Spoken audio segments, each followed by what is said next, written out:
Hello, friends. I'm Kerry Pharr. Welcome to In Your Corner. We've got an amazing guest today, an amazing recording artist. Jimmy Charles joins us today. Jimmy, thank you so much for joining me on In Your Corner. Thank you for having me. Man, I am so jazzed about your music, and you're going to sing a song, actually play a video that you did in a little bit for us.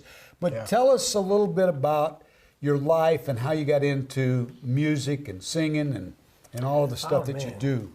Music has been a big part of my life, you know, from when I was little. I used to walk around singing. My mom would catch me when I wasn't even paying attention to who was around. And my dad, he loved country music. He loved Three Chords and the Truth. So that's where I really got, you know, my roots of country music. And I grew up on Ocean City, Maryland, and you know, my friends weren't listening to country music, but my dad, that was our time together. We'd sit on the couch and, you know, play, you know, Merle Haggard and Willie Nelson and George Jones songs, stuff that, you know, I'd never heard before. But I really fell in love with it, and you know, later in life, that carried me all the way to beautiful Nashville, Tennessee, to pursue my own, you know, dream as an artist. Hey, if Shania Twain can come down from Canada and become a big hit, why can't you come from Ocean City, Maryland, right? It's far, but it's not quite that far.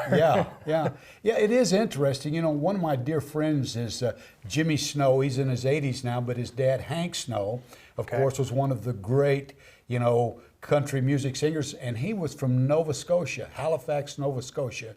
Wow. And, you know, came down. Sounds cold. Yeah, and, you know, I don't like cold, so Nashville's, you know, a lot warmer than up there, but it is. How did you, you know, I mean, so many people, you know, I was watching, my wife watches this program called The Voice, and there was this kid on The Voice the other night, no, it was American Idol, and who is it that's one of the judges? Luke Bryan now. Luke Bryan, and the kid said, hey, did you used to work at the Chop House in Franklin? He said, yeah, I did. And, you know, and that was kind of interesting because we've eaten there numerous times. Yeah. Do you find that Nashville is kind of even though there's a lot of artists, it's still like a small community and everybody knows one another? Sure, yeah, absolutely. I mean, especially within, you know, the music community, it's like, you know, it's a big town with a small feel, you know, and especially if you're going to a lot of those writers' nights and a lot of the smaller venues where, you know, maybe the tourists aren't necessarily going to, you're going to run into a lot of the same people, and then you start networking, and everybody, before you know it, knows each other. Yeah. You know, so. Well, you've done some amazing things in the business already, and I can't wait to share this song in a few minutes, but you know, you're involved in some, you know, some really good causes too. Yeah. You know, cancer awareness, you know, addiction, overcoming addiction and things like that. Tell us a little bit about, you know, what you're doing in that arena. So for the past 5 years, I've been the national spokesman for Zero, the end of prostate cancer, being a voice for men. Prostate cancer is not something that people want to say, hey, I've got prostate cancer. You know, it's a very private thing. And I was asked by Zero to write a song that would bring awareness for men to get checked, first of all, and second of all, if they are diagnosed with it, to know that there's a ton of love around them, and to not feel alone, or they have to be supermen and do this themselves. So I really wasn't, it wasn't something I was expecting. I thought I was just going to be volunteering with their organization, performing at their events. But I sat down with Phil Scholka and my bandmate at the time, Goose Gossett, and listened to him. I said, hey, what is it like to get that news? You know, take me through that day. And you could have, you know, all we did was listen to him for a half hour, because we wanted to be him and then write his story into this song. And every other... Be his voice. Yeah, and every other person who has dealt with, you know, getting that type of news. And we just came out with an incredible song that we ended up making a video for, premiered for CMT, trended #1, so it gave it a national platform, just like that. Ended up being the anthem song for Zero, the end of prostate cancer. And now I'm travel the country performing it for the ceremonies for survivors, where we honor them and their battle, and we also honor those that have lost their battle. So with their song, and it's a very emotional moment, but it's such a, you can tell they've been holding this inside, and you know, all of the fight and everything that they just been holding in, it comes out. And it's so hard to sing this song and look at these men's eyes and know that they've you know, been through every word that I'm saying, but afterwards, it's such a relief. We honor their caregivers, and you know, what an amazing thing I'm able what's to the do. name of that song, Jimmy? Superman. Superman. And where can they, you know, if you're struggling with, you know, battling cancer, where can they find that song, Jimmy? Oh, it's on all streaming platforms, so Spotify, Apple Music, Pandora, all those things. And then the video, which you know, you got to check out, is on YouTube. It's on YouTube. And you know, and I managed a boxer by the name of Ken the Bull Atkin, and he actually ended up winning one of the lesser-known world championships. Fought the great Tommy Hearns, and in his 40s, he had late 40s, had prostate cancer, had to have the prostate taken out.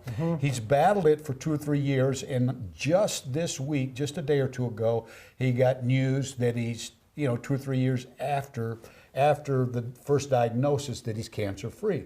So we're always thrilled to hear those things. That means he probably caught it early before it spread outside of the prostate. Yeah, so, and that's why it's so important to get checked. And there's a simple blood test called PSA that they have now that is very effective, just to, you know, to keep up on your PSA levels. I say after, you know, even in your 40s, they try to say 45. Why not start at 40?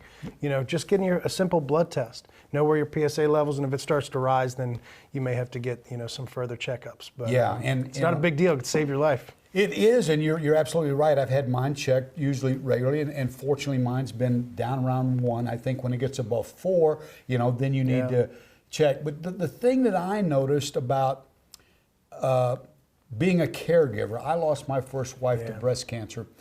When you're married to someone, friends, and you know what I'm talking about, if your spouse gets cancer, it's just like you have it yourself. And I think the hardest issue that I had to deal with was the stress. What did you find out with the people that were battling cancer? The stress is almost unbearable. I mean, you know, the next song that I wrote after, you know, my journey, just after a couple years, I wrote a song called "We Are Warriors," which is now becoming a big anthem because they are warriors, and the caregivers too. They're right along their side, and you know, I've made so many personal relationships with a lot of these survivors, and they really confide in me and open up and tell me.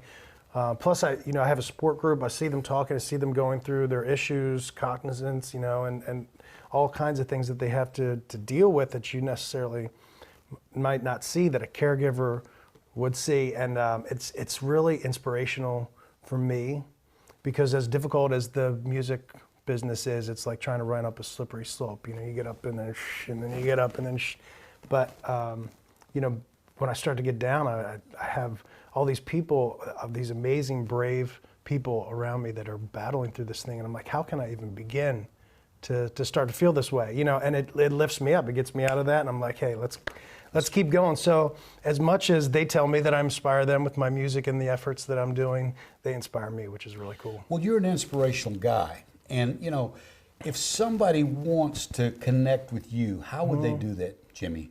I'm always on Facebook, and Twitter and Instagram are probably my 3 biggest things. Of course, you know, I perform shows, not this year, but normally all over the country. I do. COVID shut everybody down. Shut it down. 146 less shows last year than this year. I do. You know, we talked about my charitable side, but you know, I'm a fun country rock band with a fiddle. You know, and we have a lot of fun at the concerts, and we're trying to get back to live music soon. I actually have a show tonight, which just an acoustic show, but I'm just pumped about it. Just remember, if you're going to play in Texas, you got to have a fiddle in the band. I got one. You got one. So I got one. I got a good one too. I got a good one. Well, that's good. Yeah. Well, let's talk a little bit about the addiction side, because you've been very involved in helping people. And after we do that, we'll let you play. We'll play this video where you talk about, you know, addiction. But let's talk about that for a moment. Yeah. So "Hard Way to Go," man, is just an extremely powerful song, and we paired it with this this video. My good friend and producer Kyle Saylors did an amazing job putting this thing together, and it really plays out a part of my you know, my childhood. You know, I had a biological father who tried to come up, you know, and pick me up, you know, when he was drinking, and he was very young, but he had an issue, and unfortunately, because of that addiction, we don't have a relationship. You know, I was adopted when I was 2, but by my father who raised me. But you know, I have a son now, and I can't imagine something being so strong to tear me away. There's nothing that would tear me away. There's nothing to tear you away, yeah. But in this instance, you know, I haven't felt that grip, you know, and apparently that grip is that strong, because I know it wasn't something that he wanted, you know. So and now that I've kind of dove into it, of course, we play that out in the beginning of the video, which is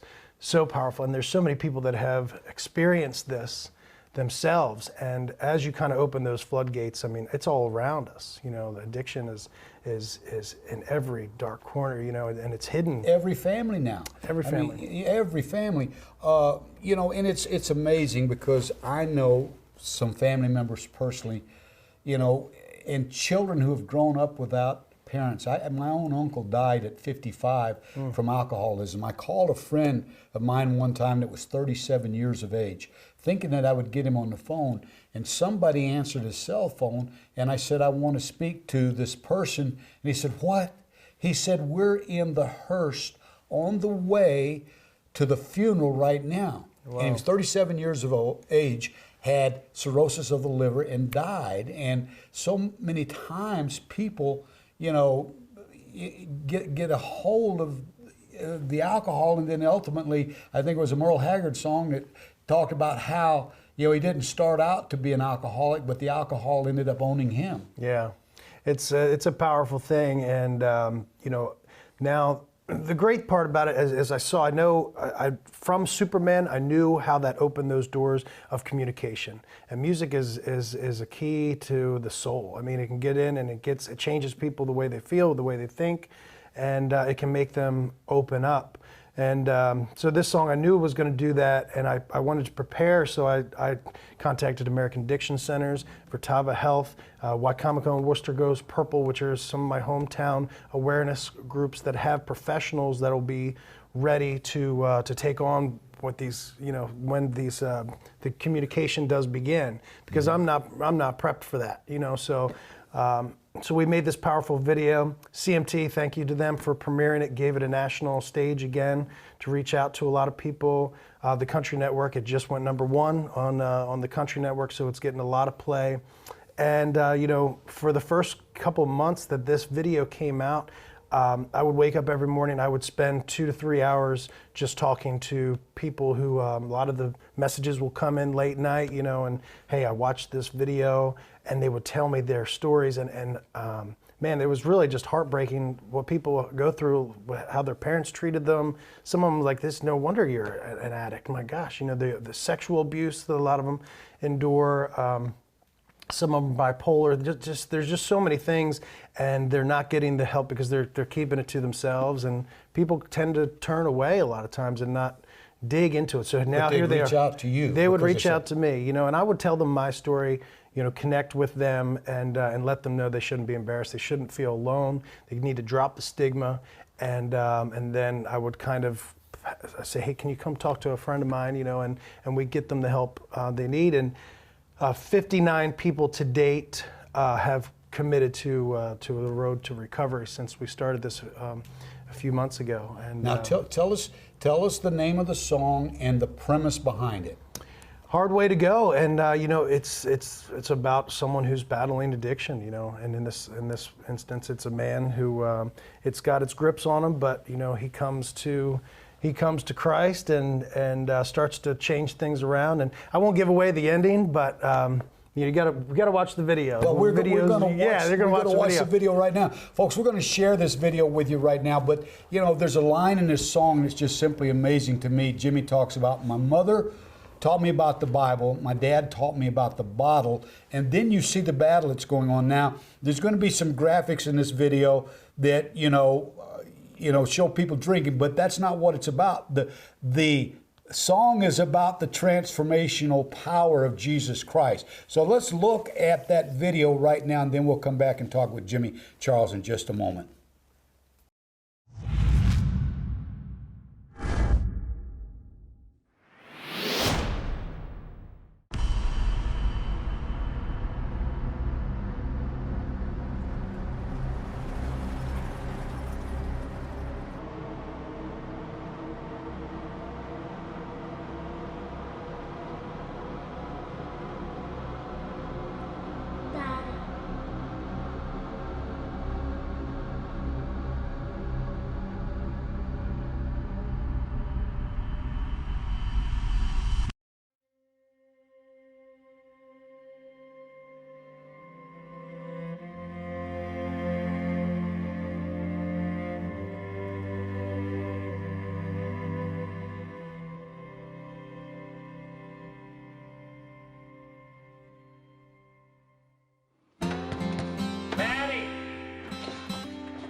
No. You're not taking them. You read.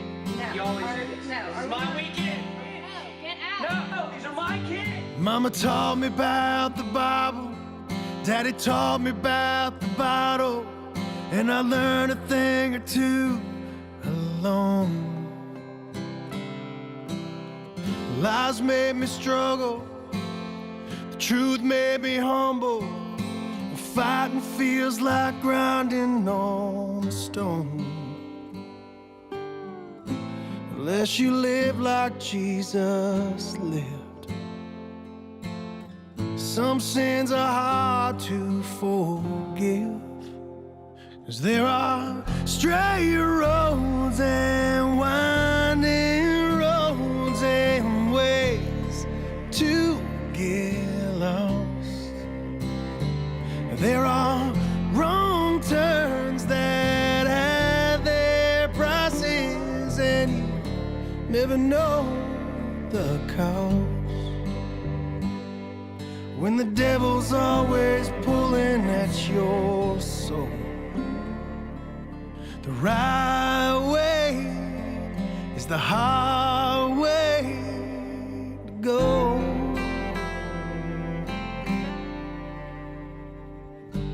I'm really searching for peace.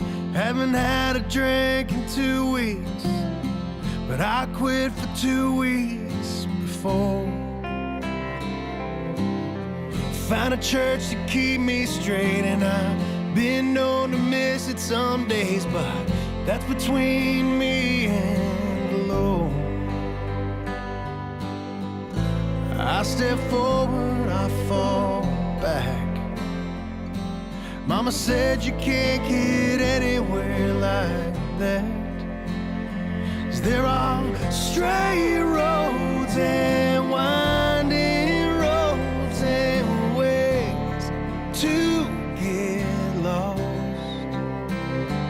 There are wrong turns that have their prices, and you never know the cost. When the devil's always pulling at your soul, the right way is the hard way to go. Late at night I get on my knees and pray.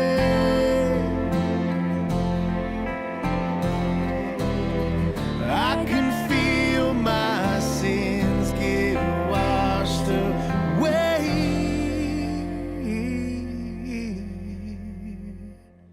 There are straight roads and winding roads and ways to get lost.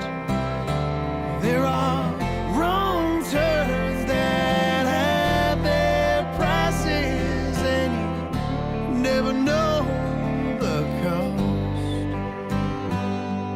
When the devil's always pulling at your soul, the right way is the hard way to go.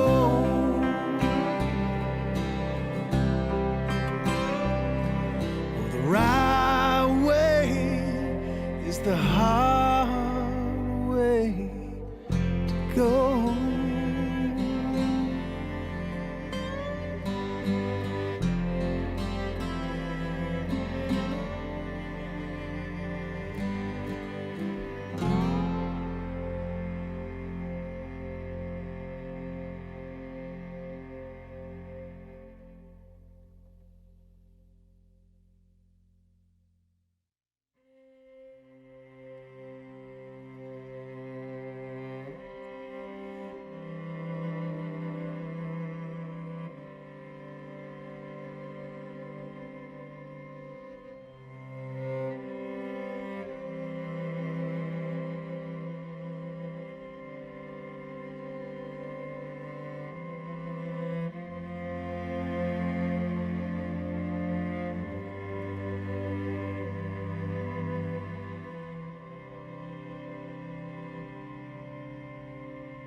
Jimmy, that video is amazing. I can see why it's touched so many lives. You know, and you didn't actually write that, but it was something that you wanted to be a part of. Yeah, I know Chris Bergness and Melissa Pierce wrote it. I write with Chris. We've written some great songs, and he heard my voice, and he said, I've had this song's 11 years old. 11 years old, but and Chris Stapleton was singing on the demo when I got it, which I'm a huge Chris Stapleton fan. And, Me too, yeah. And just like you said, you know, from those first words, you know, Mama taught me about the Bible, Daddy taught me about the bottle. I was hooked, and you know, I knew it. I knew people needed to hear it, so I wanted to be that vessel to get it out there. And then we didn't stop there. We made this powerful video, and we hope it continues to help people. If there's anybody out there that needs help, don't wait, you know, and don't be embarrassed. You can reach out to me, or please find someone professional, tell someone, and you know, get the help that you need now. Don't wait. Don't wait, that's right. And folks, I tell you what, we've had so many people, probably 50 people on the show over the years, who have overcome heroin addiction, alcohol addiction, you name it. Any type of drug or alcohol addiction, they've been on the program and they've overcome it. And what we did is we spent 2 years, and you know, from some of my own experiences, and hiring curriculum writers that were involved in helping people overcome addiction. And we came up with this program called Addiction Knockout. And it is a knockout. This program is being used in prison ministries, jail ministries, church ministries all over the country. And if you have a loved one, someone just asked me for one of these books yesterday. If you have a loved one that is battling addiction and they've gone through, you know, detox, it's almost impossible to help somebody that's still, you know, involved in alcoholism or drug addiction without detoxing them. This is a 12-week, we call it a 12-round program, just like a championship boxing match.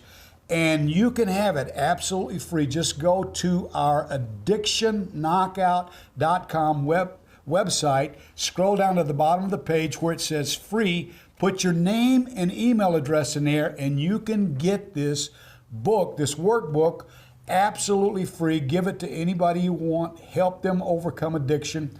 In addition to the book, we've got 12 videos, Jimmy, of people who have overcome every kind of addiction. They share their testimony. And then we've got 12 coaching videos, and it's yours absolutely free. Wow. What type of other advice or help would you like to offer in the time that we have left? You know, people. I have my own nonprofit called I Am Not Alone, which started out with the cancer survivors, but now we've broadened our, you know, widened our arms to embrace addiction, people battling addiction as well, and some other things. And the worst part about it is just if you feel alone, you're not. A lot of people can get in that hole, and it's dark. But you're not alone. There's help out there. You got to drop the stigma. Don't feel embarrassed. I think that's the thing that I see the most when people, you know, they don't realize how much that it's okay. And once they do, it's a road to recovery from there. They're on their way. Yeah, you know, friends. I mean, you know, the prodigal son left home and told his father give him his inheritance. And he left home and spent everything he had, and had nothing left. He was, you know, doing women, wine, and song and having a good time. And the Bible says that he ended up in a hog pen and had nothing left. And he ended up being a servant. He ended up basically being a slave. And he said to God, he said, you know, why don't I go home and see my father and see if I can't be a servant in his house? And so he picked himself up and he went home to his father. And his father, when he saw him, afar off, a long, long ways off, ran to his son and embraced his son. And I want to tell you today that if you will just go, first of all, to the great healer, the great physician, his name is Jesus Christ, and say, Father, I have sinned and I'm no longer worthy to be called your child, but please forgive me and help me overcome this. He'll reach down and pull you in and rescue you from the miry clay and the dirty pit that you're in and restore your life. And if we can help you, I want you to feel free to go to inyourcorner.info, contact us. Jimmy, you're all over Instagram, Facebook. They can connect with you. Just search Jimmy Charles and if anybody wants to reach out and just say, hey, you know, tell me what they think of the video. I love getting feedback. Some people tell me they were embarrassed. I'm like, don't be embarrassed. That's why I do it. I do it it's not for me, it's for you. So I love when people tell me how it makes them feel or if they like the song and different things like that. But not only that, you've got up and spent hours responding to people by email and telling them, hey, I want to help you. And you're a burden for them. You care about them. Absolutely. So. Well, Jimmy, yours is an amazing story. I can't thank you enough for joining us on In Your Corner today. And friends, go and look for Jimmy Charles and look for In Your Corner. And also remember, addictionknockout.com. The workbook is yours absolutely free. And if we can help you, go to inyourcorner.info.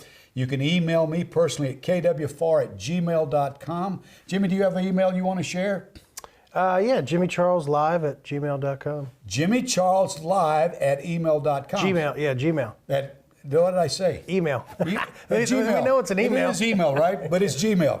I'm the king of the malapropism. Yeah. So anyway, Jimmy, thank you so much for Thanks being for on the having program, me. brother. It was a lot of fun. Really, this pleasure. is my copy, right? I get That's to take your this. copy. Yeah. I'll give you a couple more if you'd like. Yeah. Absolutely.